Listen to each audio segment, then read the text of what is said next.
Olá, boa noite, seja muito bem-vindo à Opinião e Debate aqui na RS Play TV, canal 524 da Claro Brasil Digital.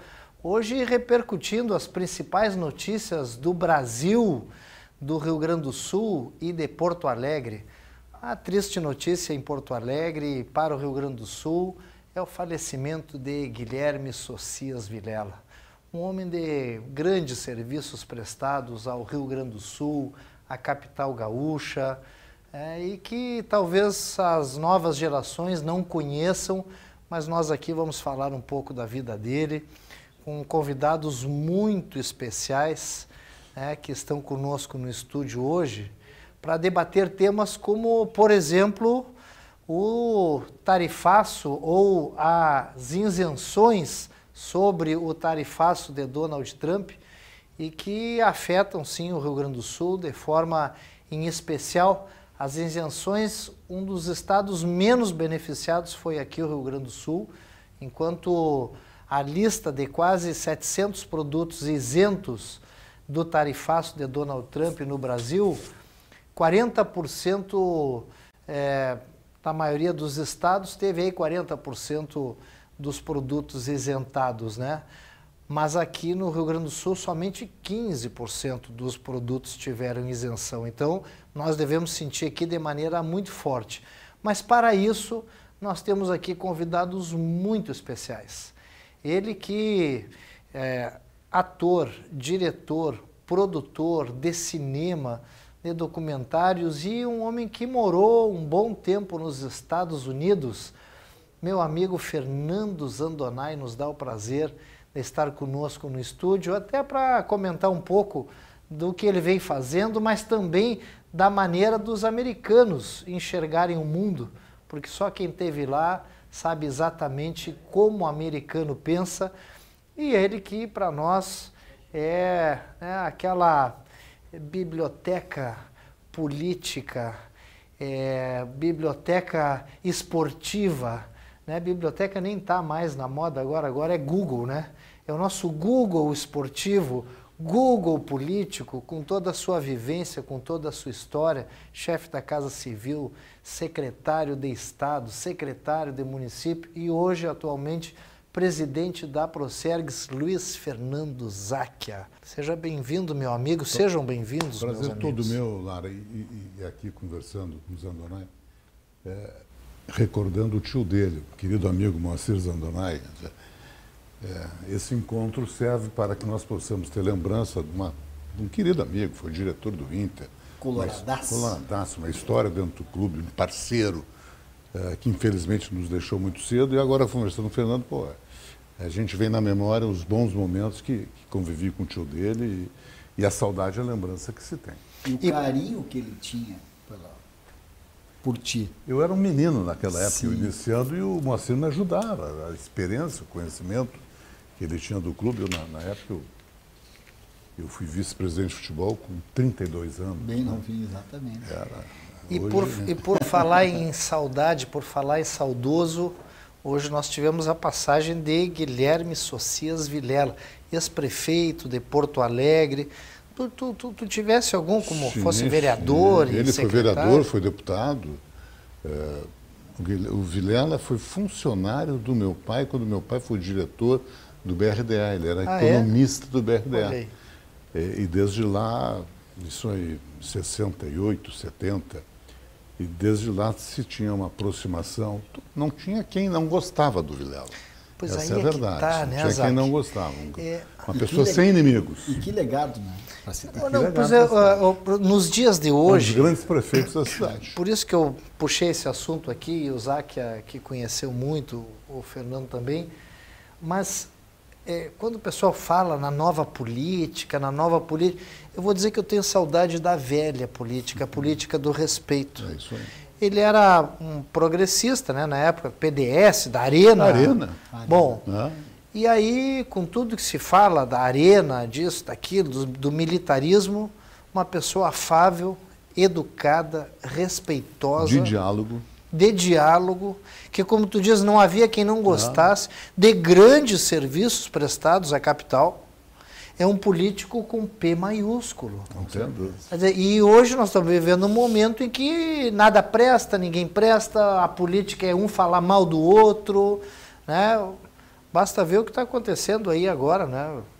Essa briga aí entre Estados Unidos, né, e governo brasileiro, e eu não vou nem dizer Brasil, vou dizer governo brasileiro. Em consequência, o judiciário. E com o judiciário entrando, fazendo até sinal. Ontem Alexandre de Moraes foi no jogo. Será que aquilo é verdade? Fez um sinal ali obsceno para um torcedor. Eu achei até que aquilo era fake news, porque foi no jogo do Corinthians, lá vaiado por parte da torcida, certamente não por todas, e aí faz um sinal levantando o dedo indicador. Eu fiquei em dúvida se era ele. Primeiro, a imagem, para mim... Não, ele era porque a própria TV Globo e tal mostraram que era ele. A dúvida que eu fiquei se aquilo não era uma montagem dele fazendo um ato obsceno para um torcedor. Um pouco tu tá abanando... Isso, como é que é a inteligência artificial? Bom, mas a verdade é que foi no dia em que os Estados Unidos mandaram uma carta para o Alexandre de Moraes, colocando como a primeira autoridade de um país democrático a ser colocado na lista desta lei Magnitsky, que é a lei, né, que são colocados todos aqueles que são desafetos dos Estados Unidos, que perseguem empresas americanas, que perseguem liberdades individuais.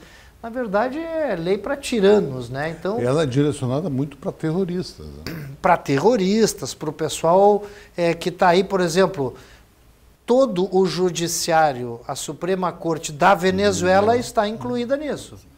Então, realmente foi uma coisa muito pesada, né? E nós estamos vendo essa guerra, por outro lado, lá dos Estados Unidos, o Eduardo Bolsonaro botando lenha na fogueira, soprando a coisa, fazendo, né, com que os americanos tenham ainda mais raiva ainda do governo brasileiro aqui. Então, aí, nesse momento, falta um Guilherme Socias Vilela. Aí, nesse momento, falta uma diplomacia brasileira, né, Zac? Aquela escola da diplomacia brasileira que não se envolvia nisso. Ora, nós passamos por guerras. E o Brasil, claro, que teve lado, né, ficou de lado dos aliados na guerra contra o nazismo, enfim, mas sempre numa postura sóbria. Agora parece que até a diplomacia, Nazak, entrou nessa questão aí ideológica, desvirtuando total, né? O Brasil, os Estados Unidos até hoje não tem embaixador no Brasil. Pois é. Até hoje não tem embaixador, desde 2024. Quer dizer, trocou o governo assumiu o Trump e olhou o Brasil antes de qualquer coisa, né? Antes do BRICS, antes do Lula dar aquele discurso infeliz, a questão do dólar, já ali demonstrava uma indisposição com o Brasil, influenciado certamente pelos Eduardos da vida, que fazem um desserviço ao Brasil. Sim. Fazem um desserviço ao Brasil. Eu nem estou entrando no mérito da discussão, Bolsonaro, não Bolsonaro, mas tu ir para os Estados Unidos e começar a mostrar uma imagem parcial do processo, e certamente com uma influência junto a um presidente dos Estados Unidos, enfim, Fernando morou lá, eu fico, né, perplexo quando os Estados Unidos reelegem um Trump, mas na democracia dos outros eu não me envolvo. Fernando, tu que morasse nos Estados Unidos, por quanto tempo lá? Morei uns 3 anos, mas vivia e comentava, até me desliguei muito das coisas que eu queria ter essa experiência de viver, de entender como é que o americano pensa. Sim, eles têm uma questão muito aguerrida e muito forte em relação às liberdades individuais, sim, aos valores do seu... Quer dizer, para americano, em primeiro lugar, é o seu país. Sim, e eles não... Naquela época, eu já tinha percebido, eu fiquei lá de 2016 a 19, 20, foi um pouquinho antes da pandemia, e a gente percebia que muitos americanos que eu conversava sentiam que eles não tinham engolido a questão de que o Trump não tinha sido reeleito. Ser reeleito. Eles eram por esse sentimento muito americano. E a questão também que eu percebo, né, dessas provocações todas que foram feitas muitas provocações do Brasil, faltou muita habilidade do governo brasileiro. Quando o Trump, o cara oferecer uma jabuticaba, nós vamos dar moeda, os caras vão se esquentando. Ancora navio do Irã. Poxa vida, com tudo no aquilo porto, ali. Todo mundo sabendo que o Irã... para não fazer aquilo ali. Então, aí recebe o Maduro com o tapete vermelho, aí enumera todos os inimigos dos Estados Unidos, vai dando tapa na cara. Reunião com a China, com a Rússia, com o Irã, para dizer que dólar não pode ser uma moeda. Somando isso. Eles não são de engolir isso, né? Tudo bem, eu concordo mas plenamente. Não justifica. Mas não pode punir uma economia, vai punir a economia do Brasil. Sim, uma nação, uma um povo, né? Isso vai gerar desemprego, vai gerar... Não, é duríssimo. Isso, é duríssimo. Mas o problema todo... Relação diplomática, tu tem uma relação de distanciamento com o governo brasileiro, isso eu tudo admito. Agora, quando isso traz um problema para aquele empresário que tem um pequeno negócio, que exporta para os Estados Unidos, que vai quebrar o seu negócio, ele não sai dos Estados Unidos e vai para o mercado, vai vender para a China, não é assim. Daqui um pouco isso vai gerar desemprego, vai gerar dificuldade. Os danos, eu concordo contigo. Agora, o que eu só acho que quando precisa separar, e tu é um homem público e tu tem a clareza disso, tenho certeza, tu vive isso. A partir do momento que é governo, não tem que deixar de lado essas picuinhas. Houve muita falta de habilidade do governo brasileiro. Não tenho dúvida. Provocaram um gigante e agora todo mundo que vai pagar nessa conta. Todo mundo está pagando. É triste. Agora, precisa de mais habilidade e principalmente não pode menosprezar uma economia americana. E eu vejo assim, ó... Um cara de temperamento forte como o Trump não pode ficar provocando. Mas não é só temperamento forte. Eu vejo assim, primeiro, que aqui nós estamos fazendo governos no Brasil que não desceram do palanque eleitoral. É isso aí. Sim, é isso. Entra um, entra outro, continuam no palanque. Eles estão governando, estão fazendo política. Esse aqui é o ponto que eu estou colocando. Bom, isso é uma coisa. Que acabam se chocando agora, no momento, com um presidente americano que não está nem aí para a política. Ele é um showman, ele é um cara de televisão. Lembra do programa que ele fazia lá, que aqui é o Shark Tank, que ele fazia, que ele demitia, que ele tá... Ele é um cara de televisão, ele joga para a mídia de uma forma que nenhum outro político joga. Olha o que ele fez nesses últimos 20 dias aí com a mídia brasileira. Só se falou em Trump o tempo todo. Bom, para o Lula foi até um favor que pararam de falar na fraude do INSS. Sim, então acabou, por um lado, aquela coisa do que o irmão dele para de um sindicato, que o sindicato... Ninguém mais fala nisso. E o Trump foi lá, colocou um bode na sala. Né? Tu vê que isso não é coisa de político. O político tem horror de fazer essa esculhambação toda. Mas ele, como ele é um cara de mídia, ele foi pautando. Ele botou um bode na sala, disse, olha, nós... 50% para todos os produtos brasileiros. Entraram naquele pânico, porque realmente dá um pânico, se fizer isso com todos os produtos brasileiros. Nós mesmo temos aqui, ali em Guaíba, uma celulose que está fazendo um investimento de 25 bilhões. Não, mas essa está... Que se não tem essa isenção... Vai para o Chile. Vai embora, vai para o Chile, não investe 25 bilhões. Por exemplo, né? Nós estamos vivendo aqui a Taurus, que tem 3 mil empregos aqui na Taurus, que não tem essa isenção e está repensando como é que vai fazer, se daqui a pouco não vai ter que mudar uma planta para os Estados Unidos. A Taurus, por sorte, mandou agora há pouco tempo uma carga gigante de armas para lá para tentar acalmar. Já estão lá na fábrica lá. Correram na frente. Mas estão todas coisas paliativas. Agora, o problema todo que a gente tem que lembrar é o seguinte, há problemas sérios nos Estados Unidos que vêm sendo empurrados com a barriga. E o Trump resolveu enfrentar. Isso joga para a mídia, sabe trabalhar e sabe, mas que ele está enfrentando alguns problemas sérios nos Estados Unidos, ele está. Mas aí, Fernando, dentro da linha do Lara, com absoluta razão, que nós estamos num processo que ninguém desceu do palanque ainda, sim. O Lula, com todo o desgaste que estava popular, ele enxergou, porque ele é habilidoso nisso, que isso talvez fosse a oportunidade de haver um crescimento da sua aceitação do governo e um desgaste do Bolsonaro. E houve, a pesquisa de hoje está dizendo isso. É isso aí. A pesquisa de hoje diz que o Lula passou, a aceitação dele aumentou de 48 para 51, ele cresceu 3 pontos ali, e a rejeição diminuiu 2 pontos. E o Bolsonaro, na pesquisa de hoje, ao contrário, aumentou 2 pontos a rejeição e diminuiu 2 pontos a aceitação. Então, na Quer verdade, dizer, aí eu digo, é o oportunismo político em prejuízo da sociedade, da população. Que saudade do Guilherme Socias Vilela no momento desses, Zac. Que saudade de um... Infelizmente, nós estamos assim. Nós não temos mais estadista. Os governos estão em cima de palanques. Palanque é esse ponto. Esse é o ponto que é o pior de tudo. Zac, hoje a notícia da Carla Zambelli, que essa semana foi presa, né, apreendida lá na Itália. Todo mundo sabe quem é a Carla Zambelli, não vou ficar explicando aqui. Ex-deputada, enfim, que fugiu para a Itália.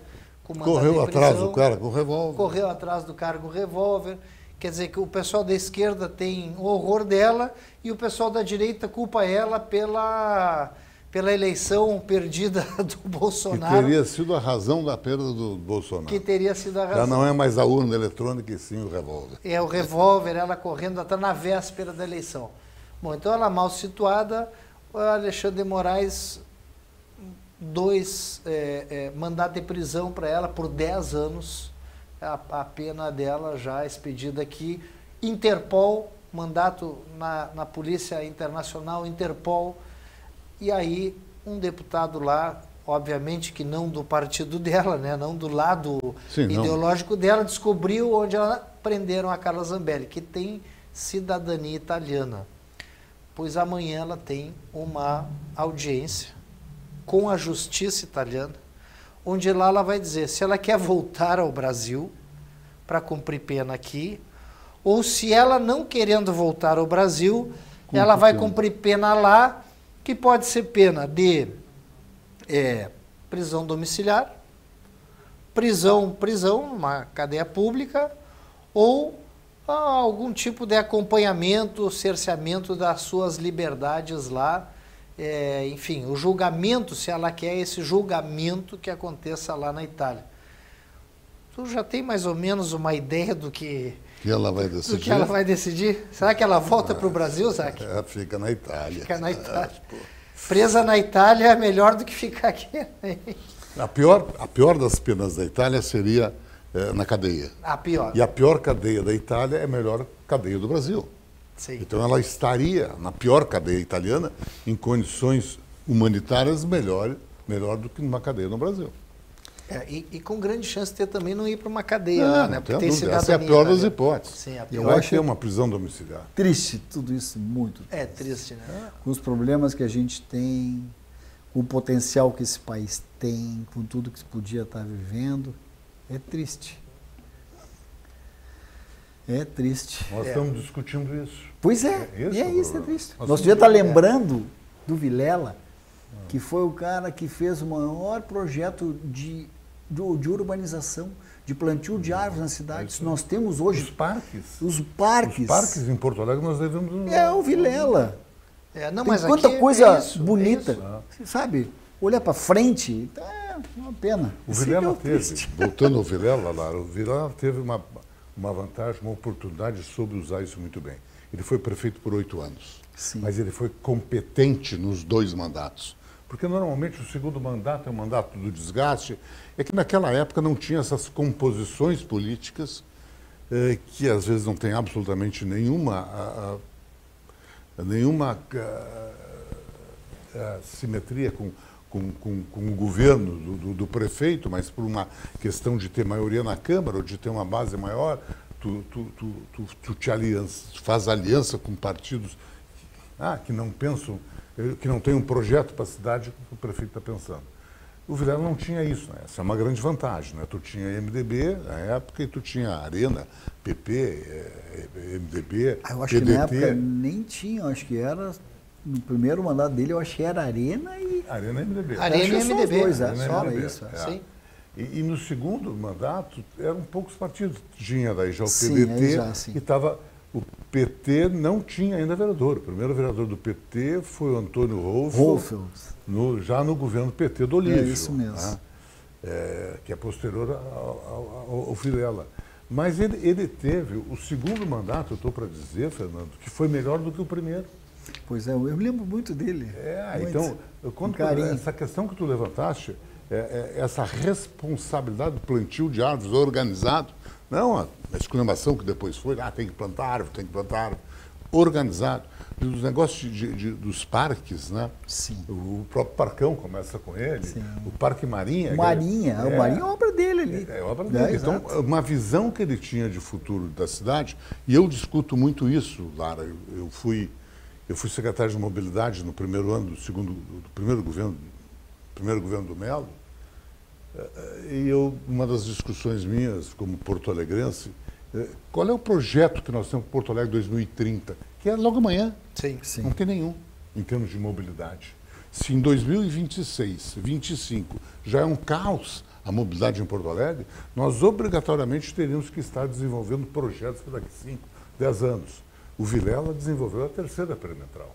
Sim, exato. Isso é projeto do Vilela. Quer dizer, tu já olhava a cidade ali para 10, 15 anos na frente. Sim. Hoje nós não temos. E esse é um problema. Tu não faz uma grande obra em 1, 2 anos. Sim. O Vilela era engenheiro, não era? Eu tenho a impressão, ou economista. Porque ele tinha muito essa visão assim de planejamento, de olhar, longe. Ele trabalhava na área de planejamento. Aí. Então, a história dele Bem daí. sempre foi para a questão de planejamento e executou isso com muita competência. Nós tivemos grandes prefeitos, né? O Dib é outro grande prefeito. Sim, o Dib. Lá mais antigo, não é do meu tempo, não é do nosso tempo, mas todo mundo fala do Thompson Flores? Não, antes do Thompson, o maior prefeito dessa cidade, aí, o branco, a idade, o que fez a Farrapos, o cara fez a Farrapos há mais de 50 anos. Imagina. Há mais de 50 anos. Sim, na época era um exagero fazer a Farrapos há 50 anos atrás. Farrapos, eu desfilei no 7 de setembro. Era a avenida mais linda, larga. Avenida principal, tu vinha do aeroporto direto ao centro, com várias pistas. Era uma coisa maravilhosa. E de lá para casa, só para antes de nós passar a próxima pauta, o que deteriorou essa estirpe de homens públicos? Homens, mulheres, o que deteriorou? Porque o que a gente não vê hoje mais é estadista. Nós víamos estadistas, as pessoas... primeiro que o cara era homem público e terminava a vida modestamente. Não tenho dúvida. Né? Hoje já não é bem assim. E o ímpeto, não só o discurso, mas a prática, eram práticas de estadistas que hoje a gente não vê, né, Zé? Baixou muito. Lara, o Brasil, acho que o mundo, mas eu vou pegar o Brasil, ele vive uma crise de lideranças. Se nós olharmos em todos os segmentos da sociedade brasileira, na sua grande maioria, haviam grandes lideranças. Tu olhava para o Supremo, tinha figuras... Paulo Brossard de Souza Tu olhava para o Congresso, tinha Ulisses Guimarães, para a Câmara, presidindo. Para o Senado, tu tinha grandes senadores. Eu sou fã de carteirinha do Simão, mas tu tinha grandes senadores. Hoje tu não sabe o nome dos senadores. Tu olhava para o Supremo, tu olhava para tu olhava para a Universidade Federal, os reitores. Tu tinha, no meu entendimento, uma crise dessas lideranças. A sociedade que está construindo essa falta de liderança, não tem a menor dúvida. Essa é a reflexão que nós temos que fazer. Por que a sociedade hoje não cria estadistas, grandes líderes? Com todo respeito, olha as disputas da presidência da República. Né? É o Lula e o Bolsonaro. Nenhum dos dois, eu não quero entrar no mérito de gestão, mas nenhum dos dois tem sequer perfil de estadista. Não, eles não conseguem representar uma maioria, representam 30%, e no 30 e poucos, e um falando mal do outro, né? E principalmente, que eu acho que o ponto mais delicado, né, é saber diferenciar a questão política, mas a partir do momento que se elege, tem que parar e pensar no país e pensar no todo. E você não consegue se desligar disso. Essa é a grandeza que os precisam não tem. Bom, mas já que nós estamos fazendo essa reflexão de grandes homens, grandes mulheres, grandes nomes... Loureiro da Silva. Loureiro da Silva. Esse dizem, os mais antigos, que foi o cara que pensou Porto Alegre 20 anos à frente. Sim. Isso entrou para a história. Isso entrou para a história. Pois então, como faz falta um Guilherme Socias Vilela, um Loureiro da Silva, como faz falta um Thompson Flores, como faz falta homens como Otto Kepler. Otto Kepler, pois é. Por isso é importante isso da história, para a gente ter essas referências de história, né? Então, conta para nós aqui, amigo Zandonai, Fernando Zandonai, tu estás fazendo um documentário mostrando a história, a vida de um grande cidadão, não só gaúcho, né, brasileiro. Há poucos dias atrás nós tivemos aqui também a presença do pessoal que fizeram um documentário, inclusive com o lançamento no Palácio Piratini, do Darcy Fagundes, que foi precursor do gauchismo, da rádio, tradicionalismo, né, do tradicionalismo aqui no Rio Grande do Sul. E uma das formas de combater essa, digamos assim, essa necrose de grandes estadistas, de grandes nomes, de grandes políticos, é justamente relembrando essas pessoas que tiveram grandes contribuições. Como é que é isso, tu que está na frente liderando esse processo, quem foi enfim, em que pé está esse trabalho que tu está fazendo? Pois, Lara, eu tive a oportunidade de conhecer nos Estados Unidos a filha do Otto Kepler. Se chama Astrid Neidsky, ela é casada com o Ari Neidsky, que era o dono da Nutrela. E foi um homem que também tem uma história muito bonita da família do próprio Ari.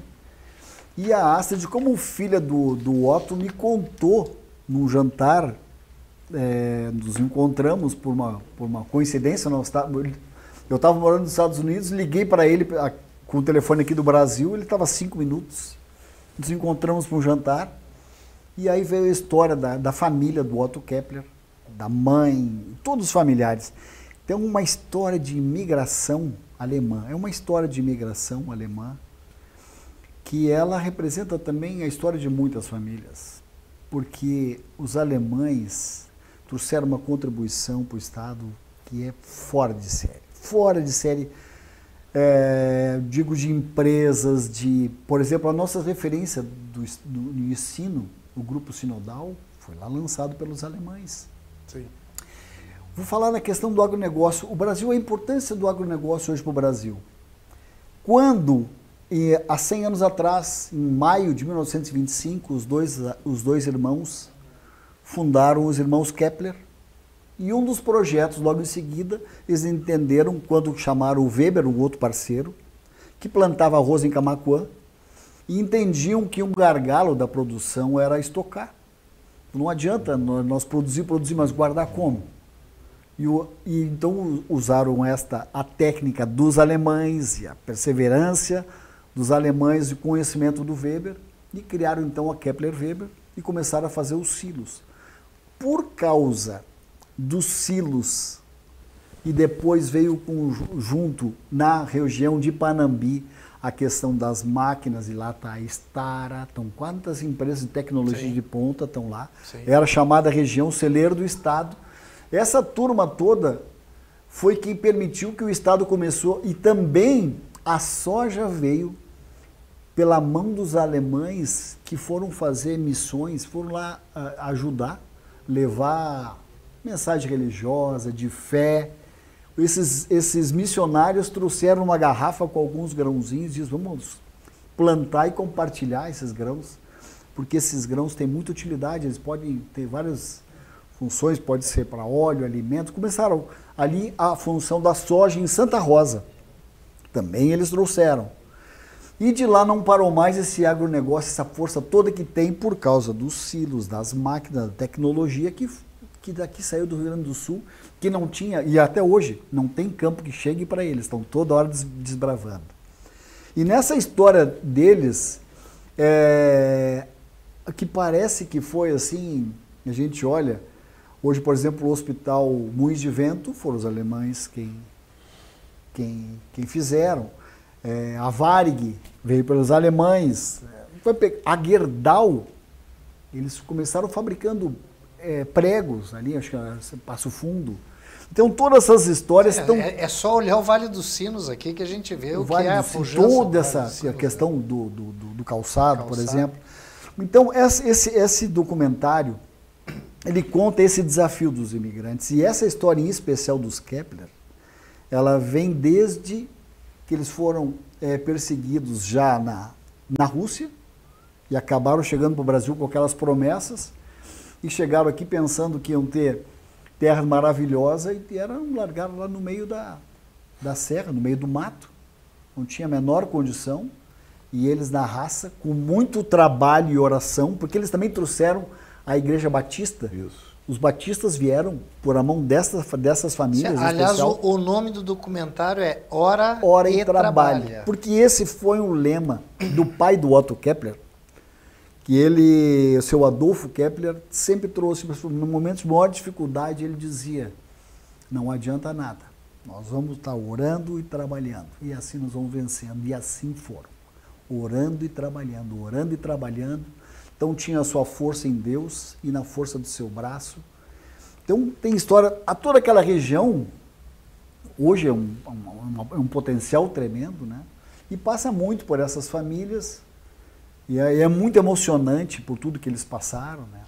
O próprio Otto Kepler, ele foi de Porto Alegre no colo da mãe com poucos meses, para até chegar à colônia. Então passaram por vapor, mais um período de trem, mais com uma carroça, um bebê com 2 meses de idade. Quando chegaram lá no topo, a criança estava por morta, a criança e a mãe desfalecidas, né? A sorte que quem recebeu eles lá tinha um bebê pequeno que estava ganhando de mamar, então a tia deu o peito para amamentar os dois e salvou o próprio Otto Kepler. Aí vem o Ora. Aí vem a oração, Deus provendo na hora. Exatamente. Então são muitas histórias emocionantes, histórias verídicas, que a gente está registrando nesse documentário. A gente vai fazer uma primeira apresentação nessa segunda-feira, às 8 horas da noite, ali bem onde era a sede da Varig. Na 18 de novembro do número 1000, ali hoje a Igreja Batista Montserrat tem um auditório bem bonito. E nós queremos convidar as pessoas que gostam desse tema, da questão da imigração. São 200 anos de história de imigração alemã. E uma coisa curiosa também, Lara, esta família que fundou a Kepler Weber, a Kepler era um exemplo de prosperidade, mas também de muita questão de respeito pelos funcionários, de uma questão social. Nós temos esse relato de funcionários que foi cada vez mais se ampliando. A Kepler Weber é um sucesso tremendo hoje ainda, né? Fora de série, são 100 anos e com toda a pressão, mas os proprietários todos os dias saíam do seu escritório e cumprimentavam todos os funcionários à mão e ainda sabia, como é que tá, tua mãe melhorou? Sabiam dos detalhes da vida das pessoas.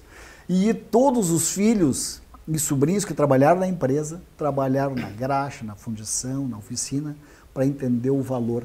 Então, a cidade de Panambi reconhece isso, tem muito carinho pela empresa, e são exemplos disso. E aí, esse trabalho que sempre teve dentro da empresa, de apoio aos funcionários e a cidade, de se dedicar pela cidade e ajudar a cidade, é que motivou a dona Astrid, que é filha do Otto, que fundou o Instituto Otto Kepler, para continuar esse trabalho social. É uma história muito bonita. Quando que é o lançamento mesmo? Segunda-feira, às 20 horas, na 18 de novembro, número 1000, onde é hoje a Igreja Batista Montserrat, onde é a antiga sede da Varig.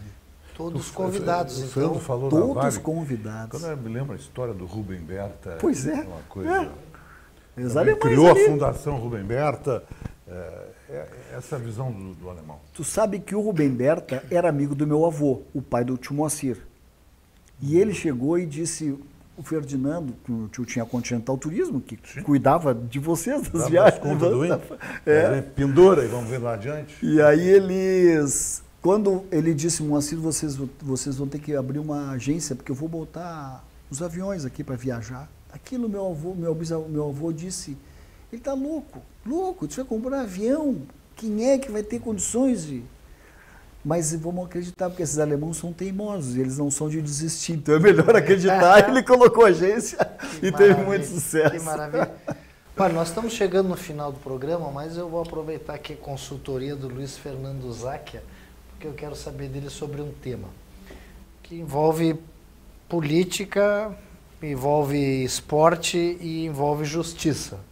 Lucas Paquetá é absolvido das acusações de envolvimento com apostas esportivas.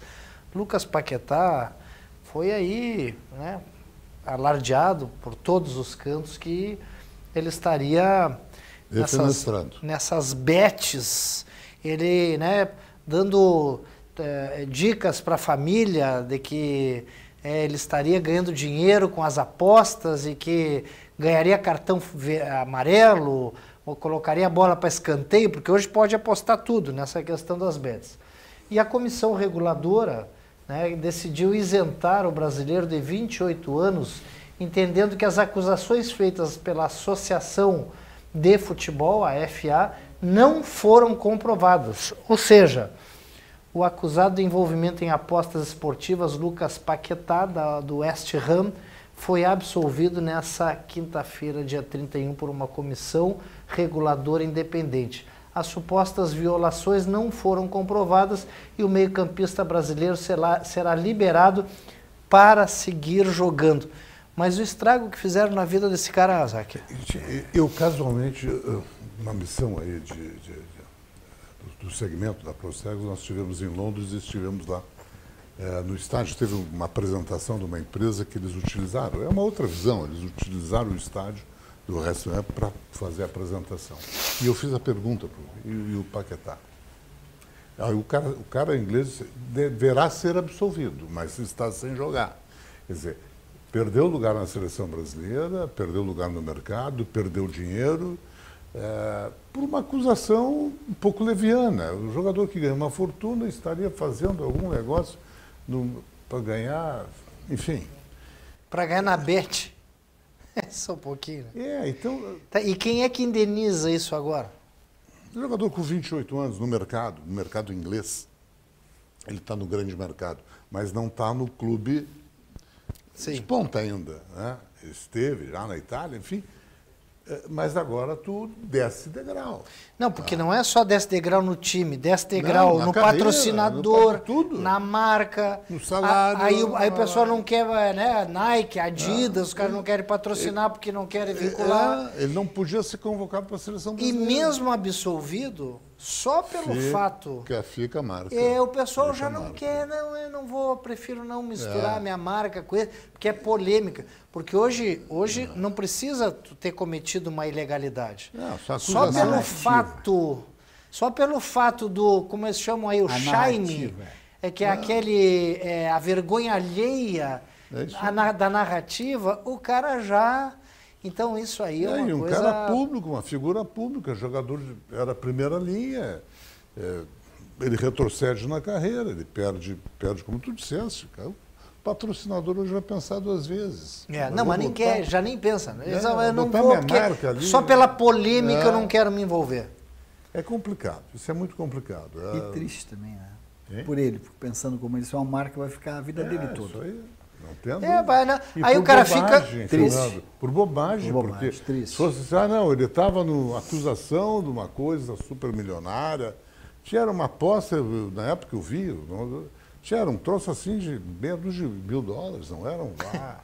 Para nós pode ser dinheiro, mas para lá é nada. E fica uma coisa, um injustiçado, é o máximo que fica. E aí a carreira do cara, que já é uma carreira curta... Sei bem essa história. Tu sabe bem como é que é. Então, assim, daqui que o cara vai explicar, já não serve mais. Uns ouviram a explicação, outros não ouviram. E garanto que a maioria dos órgãos de comunicação não dá essa notícia agora. A tragédia o pessoal dá, a esculhambação o pessoal dá. Mas o reparo nunca é feito. Ele vai acabar, Lara, vai acabar vindo para o Flamengo jogar no Brasil. Que coisa. Eu não tenho a menor dúvida. E era um cara que poderia jogar na Europa em nível de ponta, mas 3, 4 anos, com toda a tranquilidade. Tranquilo. Toda, acaba vindo para o Brasil. Tomara que já tenha ganho dinheiro, que esteja numa situação super boa, que lhe permita, vindo para o Flamengo, ganhar ainda um salário em termos de Brasil de ponta. Mas é ao retrocesso na carreira. Por isso que a gente sempre diz para ter muito cuidado com as manchetes, com o sensacionalismo. O nosso programa é um programa, como diz o nome, de opinião e debate, onde os convidados que estão aqui têm história, têm conhecimento, têm tempo para falar, porque também só dá manchete, tipo, né? Manchete de rede social não faz com que as pessoas possam ter o discernimento, possam ter a sua opinião.